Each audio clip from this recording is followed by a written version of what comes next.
radio stations broadcasting from Dixie State University, providing learning and broadcast opportunities to DSU students and the St. George community. The DSU radio program also offers a podcast studio with a dedicated room, microphones, recording software, editing, and distribution to over 20 podcast platforms, and additional video for Facebook, YouTube, and IGTV. For broadcast possibilities and to get your podcast started, contact us 879-4319, 879-4319. Be heard on Radio St. George, Radio Dixie, and a podcast studio. Just a few of the great things happening at Dixie State University.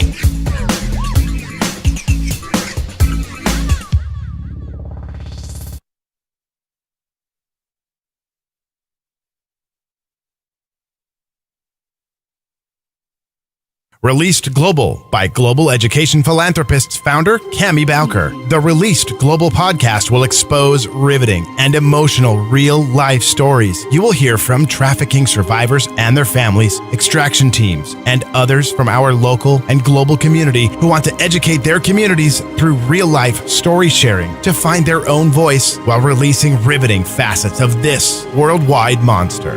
Now, Released Global host Cami Bowker. Hi, welcome. Oh my gosh. Good to see you guys. Good to be here today for those of you that are tuning in live. I have a special guest. I'm really excited to introduce to you my new friend, Madison Marquette.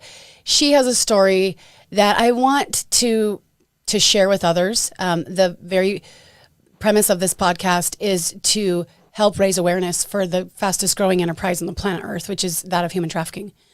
And the only way to do that is to let those that have been forced to be speechless in their lives to no longer be speechless. So that's why I brought you here today. And I'm so thankful, first off, so glad to have you. Thank you for coming in and thank you for being here.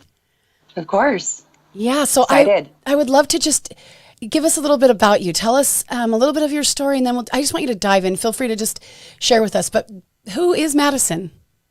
Sure. So, I kind of now, it's my passion to be a voice for the voiceless. I was trafficked through the adult film industry. People don't realize that the adult film industry is a multi-billion-dollar industry that's connected to trafficking. People think, oh, I'm just looking at porn, but what you're really doing is you're assisting in these traffickers. That's why it's such a multi-billion-dollar industry. And it wasn't, people say, oh, well, you decided to do porn. Well, yes, I decided to do it, but then I was legit trafficked. I was locked in a room. I wasn't able to leave. The only time I was able to leave is if I did privates with the elitists and other people that could pay top dollar for a porn star, or if I was doing the adult films, which, you have a driver that's taking you to these different places each time. You can't leave. You don't have the opportunity to do normal things like grocery shop and sit at a park and eat dinner, have a glass of wine, whatever it is that you like to do. You cannot do that. You are stuck with your trafficker and with these people that are just driving you around to these different parts. It's interesting because I really find that people have no understanding or very little that pornography would be even connected to human trafficking. People don't realize that. So I'm grateful that you're able to help us with this. Right. They really don't. And, you know how many people have just told me, I laugh now, but when I was starting to kind of speak up and tell my story, people were saying, well, you did porn. You chose it. Listen, there's a difference. Yes, people do choose porn, and I know girls that do it and get paid for it, but it's not a normal thing either way for girls to get paid for sex. And on top of it, there's underage pedophilia, trafficking going through the porn industry as well. It's, again, a multi-billion-dollar industry that they're trafficking these girls from. My trafficker, Derek Hayes, he was indicted. And when I started telling my story, I was told, you're a liar. There's no way. Well, if I'm a liar, how years later did my trafficker get indicted?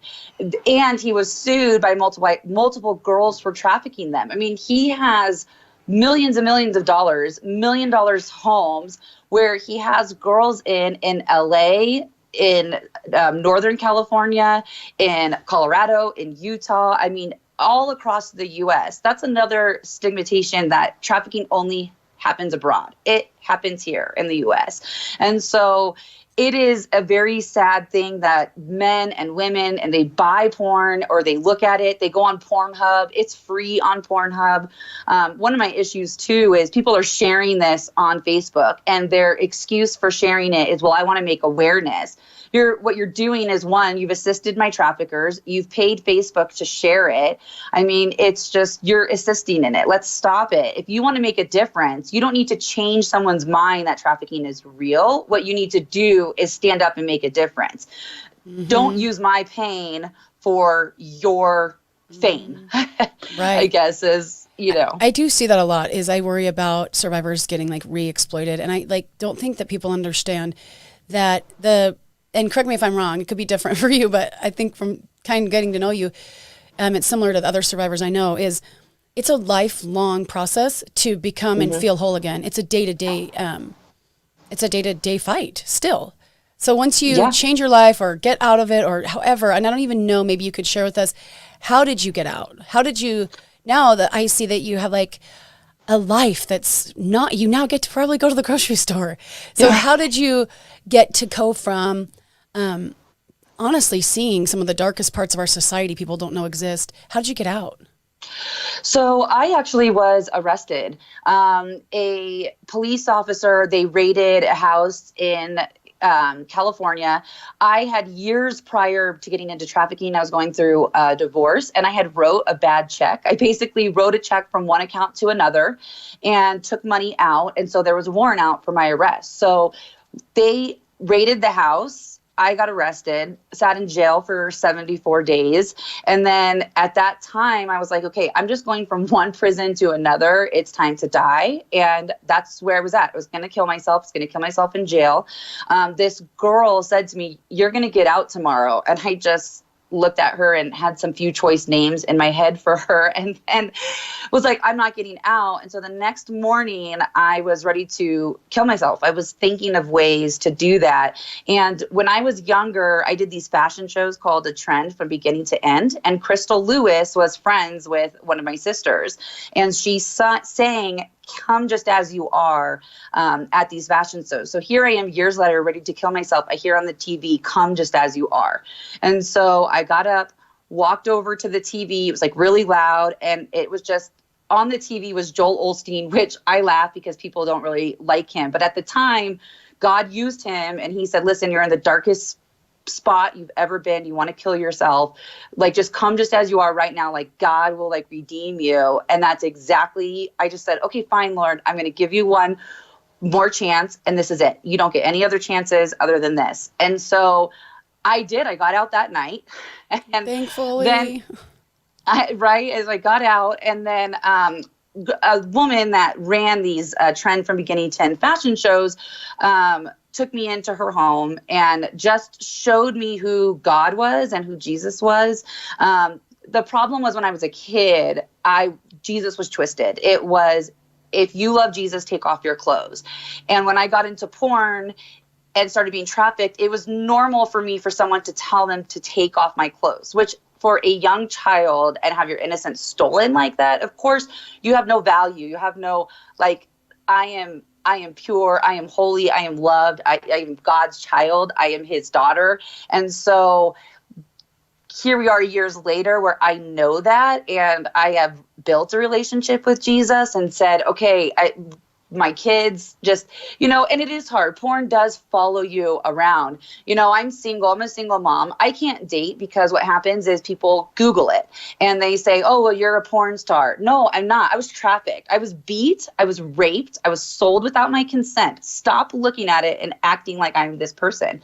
I have tried to start my career that I have been in for 10 years, and without fail, every single job that I have had will Google it, and it doesn't matter how successful I am being, they will find a way to fire me because they don't want to deal with it, because trafficking is a taboo subject that people don't want to touch. People want to talk about it now because they think it's trendy, but when I was being trafficked, let me tell you, it's not trendy. When you're being raped and beaten and sold, it's not trendy. So that's kind of the short version of my story and how I got out. Yeah, no, it's incredible. I really believe that there are, guardian angels that help. And thank heavens you did survive. I mean, I'm sure you've seen people that weren't as lucky. And then when you look at your day-to-day right now, just pieces that you just explained from trying to have a career, people don't understand. This is why my organization partners with Adaptive Ops, which is the tactical side of what we do. And my organization, Global Education Philanthropist, provides resources, right? Because just strictly funding, just getting someone out is not going to help. I mean, it's going to help for a minute, but we need to do more because you have a constant need, from what it sounds like. So that's what I've kind of found as I've worked globally and domestically, that the need is constant and it's never the same, one size fits all. So one survivor might need attorney fees, another survivor might need to get her wisdom teeth out. And this is something that I did yesterday I was able to help 12 survivors yesterday with the help of some amazing donors. Like, that is what we're passionate about. And I'm so grateful that God preserved you so that now you can be a voice, because there's so many that aren't brave enough to do so. So I'm just grateful for you to share your story. So yesterday when I was talking to you, you were telling me, we got pretty bold. And so if you're listening, you have kids in the car, I don't know, I would probably maybe not listen to the rest, because I want you to just maybe share some things that people might not know. We talked about certain names, people that you're just kind of mad and frustrated that people are brushing things under the rug, and you wanted to get your voice out. And I want to be able to help with that. Right. So in the porn industry, another thing is people don't think it's just you're doing porn and it's put on Pornhub and all these other sites and Vivid and Hustler and Playboy. That's not what it is. You're being bought and sold by the elitist of LA. I was bought and sold by Tom Hanks. I don't know if people know this, and I don't have her name off the top of my head, but there was also another girl that was accusing Tom Hanks, and she ended up dead. She accused her father of selling her to Tom Hanks while she was a child. I was bought and sold by him. There was a mega church pastor in California, Rock Harbor Church. He's no longer the mega church pastor, but his name was Mike Erie. I was being trafficked through this church, through the Shark Club that they do overflow services for. Jeremy Piven from Entourage. There are many celebrities. I had politicians that were buying me. I had recently, someone sent me this YouTube video and I started to watch it and I started to have a panic attack and I had to call my therapist, and I was like, this person bought me. This person bought me and sold me, and I have not seen his face, and it's years later. It was George Soros. I didn't even know who George Soros was. You're sending me a YouTube video and I'm freaking out because this person raped me over and over and over again. There's just so many. There was police officers, head of the police. When I did get arrested and got out, I was raped in the jail every night by a police officer because he knew who I was. Now, I'm not saying police officers are bad, because I think in everything there's good and bad, the same with celebrities. But these are mega people, and they are worth billions of dollars. I'm not dumb to think that my safety is not at risk by speaking out, but I'm done being silenced. You chained me up, put it online for people to see, and a twisted sex for me, twisted what love was, all of this, so you can get your rocks off. And it's crazy to me. And that happens now. Tom Hanks, that was someone that I watched as a kid. When you watch Big and you see this man watch it, and my first interaction with this man was him punching me in the face. That was my first interaction. But you see this man that's you think he's a celebrity and you're like, oh, he's good. No, he's not. He's dark and twisted and horrible. And I don't even know what words I can say of my feelings towards them. I can tell you I have forgiven because God's given that to me, because I don't want them to have a hold on me. But I can tell you, though, that I will not stop speaking up. They have to be stopped. And I am praying that more people come forward, because I know they're there. I know some girls that are afraid to come forward.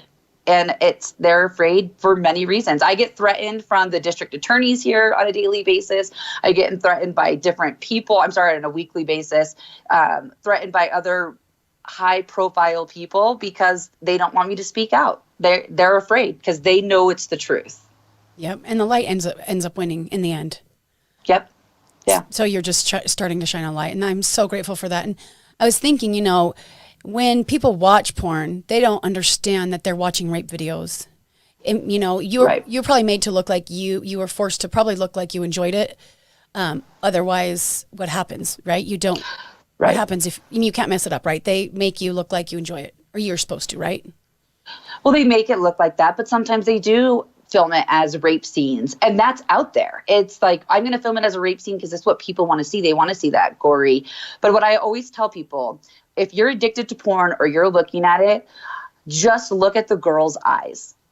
You can look at anyone's eyes now or in porn, and you can see that they don't want to be there, that they're hurting. I don't think that I have, I don't watch porn, but I don't think I've ever seen, when I was on a set, a girl that wanted to be there. I didn't want to be there. And you just look at their eyes. It's death. It's sadness. It's, they're drugging you up as well. So you comply to what they want. You don't even know what they're giving you. They're just shooting you up. And I'm not saying they're giving you heroin, because I don't, no, it was like in your butt. Like, let me make you comply. Or they gave you a drink and you comply and do what you want me to do. Mm-hmm. So, and then when people, like you said, when people go on and watch porn on Pornhub, you're just again and again and again. And sometimes the victims are underage, but they look like, the girl could look like an adult. Have you ever seen, you touched briefly on it, the underage side of this whole monster as well?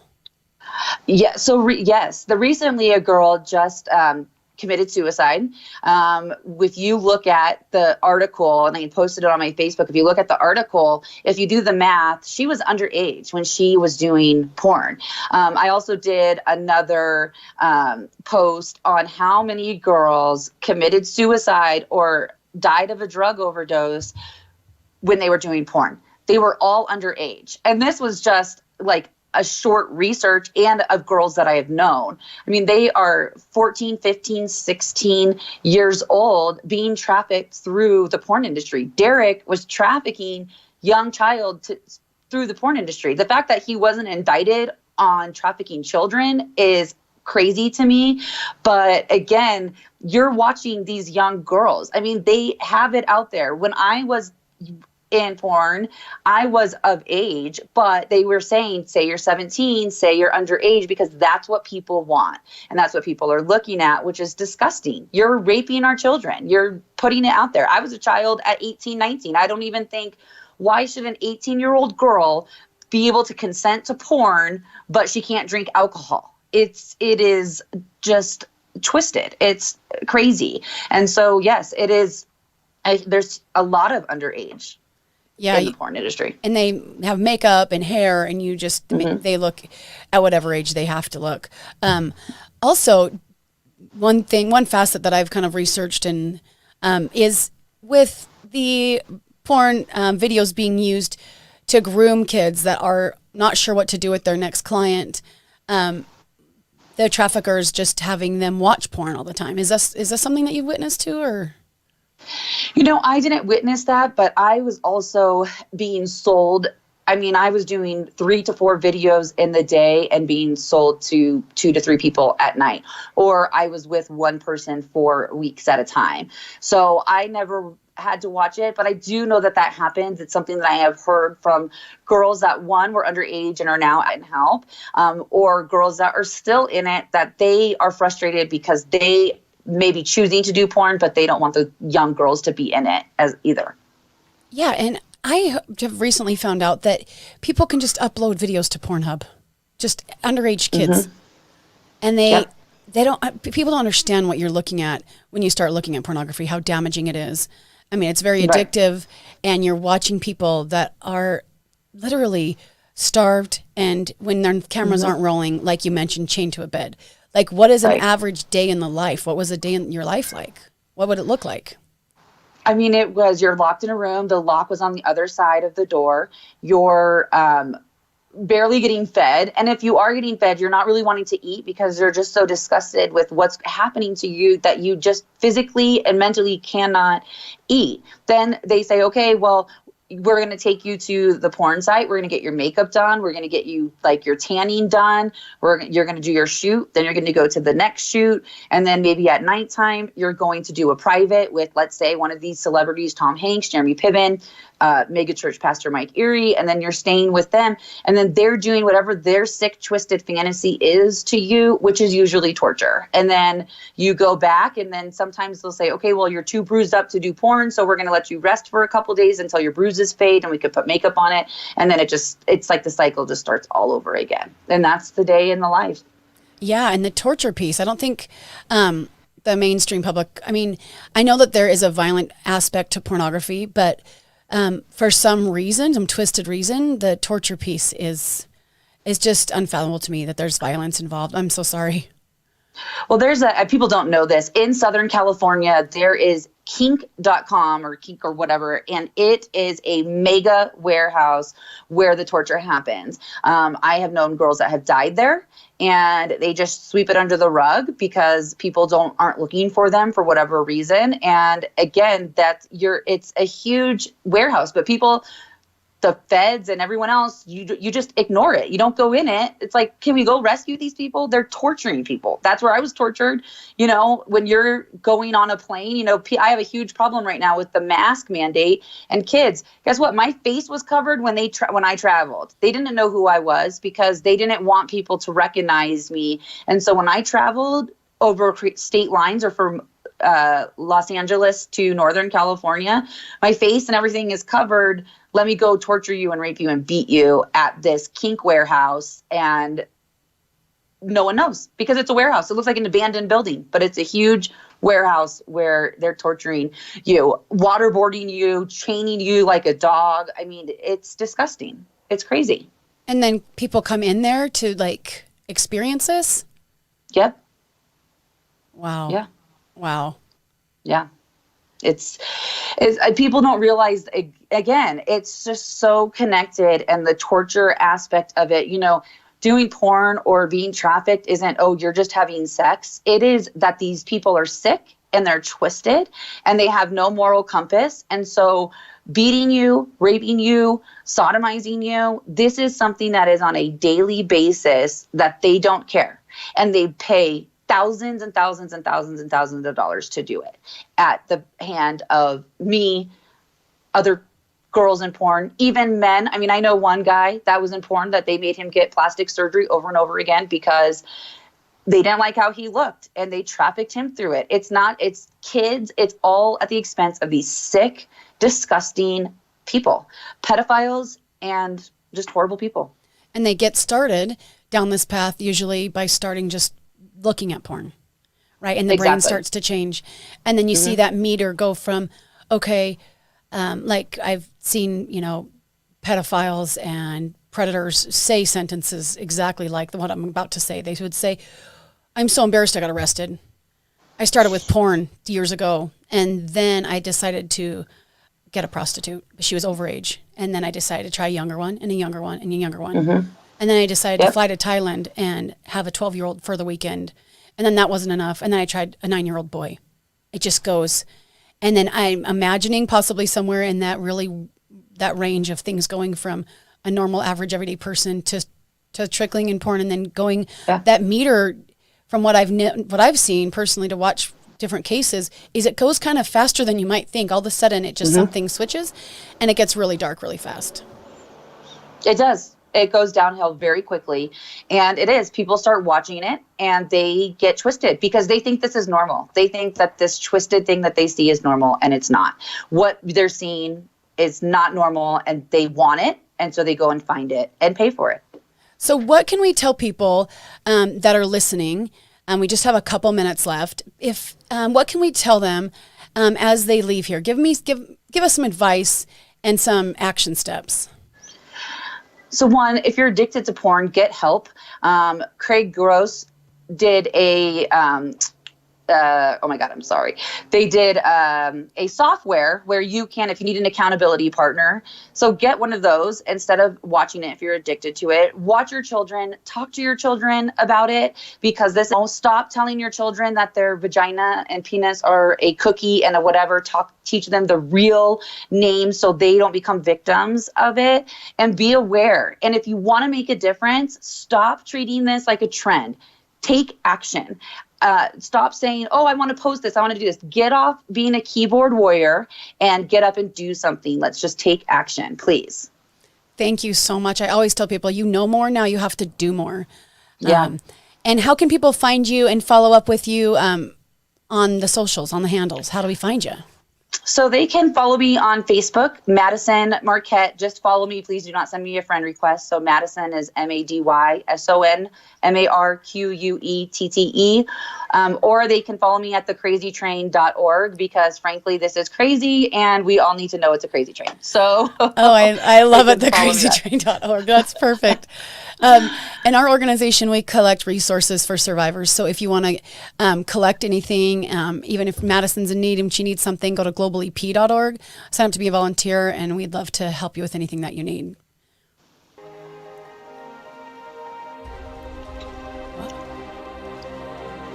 Thanks for listening. We are out. Released Global, look us up. This has been Released Global. Go to releasedglobal.com or email releasedglobal@gmail.com if you know anyone who has been affected by human trafficking in any way and would be willing to share their story and help us release the hidden stories and help save more people. Releasedglobal.com, on Facebook at Released Global, or online at releasedglobal.com.